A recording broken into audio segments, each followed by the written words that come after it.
Welcome to recipes in my way. இன்றைக்கி நம்ம அருமையான சுவையில் எல்லாருமே விரும்பி சாப்பிட்ற மாதிரி கதம்ப சட்னி தான் செய்ய போகிறோம்.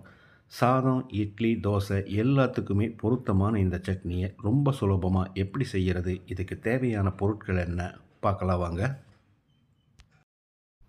பேனில் 1 டீஸ்பூன் எண்ணெய் ஊற்றிக்கலாம்.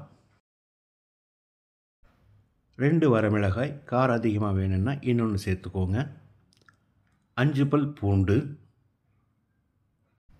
இந்த ரெண்டையும் லேசாக சவக்கிற அளவுக்கு வறுத்துக்கலாம்.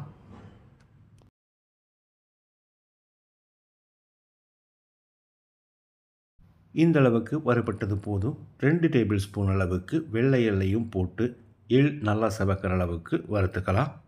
அளவான தீயில் கருகாத அளவுக்கு வறுக்கணும். கருகிடுச்சுன்னா டேஸ்ட் நல்லா இருக்காது. எள்ளும் லேசாக சவக்கிற அளவுக்கு வறுபட்டுருச்சு. இதில் 1/2 கப் அளவுக்கு துருவின தேங்காயை சேர்த்து வறுத்துக்கலாம். தேங்காயில் இருக்கிற ஈரப்பதம் போகிற அளவுக்கு வறுக்கணும்.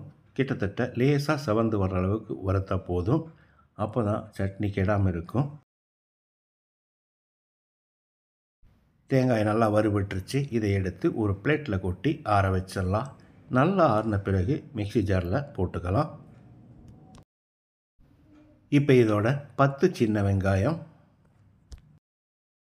ஒரு சின்ன நெல்லிக்காய் அளவு புளியை சின்ன சின்ன துண்டுகளாக கிள்ளி போட்டுக்கலாம்.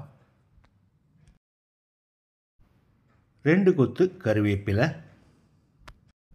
1/4 கப் அளவுக்கு புதினா இலை,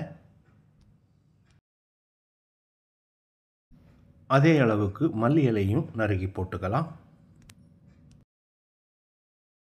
இந்த சட்னி கெட்டியாக இருந்தால் தான் நல்லாயிருக்கும். அதனால் கொஞ்சமாக தண்ணி சேர்த்துக்கலாம். கூடவே 1 டீஸ்பூன் உப்பையும் சேர்த்து அரைச்செடுத்தால் நம்மளோட கதம்ப சட்னி ரெடி ஆயிரும். அருமையான சுவையில் ரொம்ப சுலபமாக நான் செஞ்சுருக்கிற இந்த கதம்ப சட்னியை இதே மாதிரி இதே அளவுகளோடு நீங்கள் செய்து பாருங்கள். இந்த வீடியோ பிடிச்சிருந்தால் லைக் பண்ணுங்கள், கமெண்ட் பண்ணுங்கள், ஷேர் பண்ணுங்கள். சப்ஸ்கிரைப் பண்ணாதவங்க சப்ஸ்கிரைப் பண்ணுங்கள். மறக்காமல் பெல் பட்டனை கிளிக் பண்ணுங்கள்.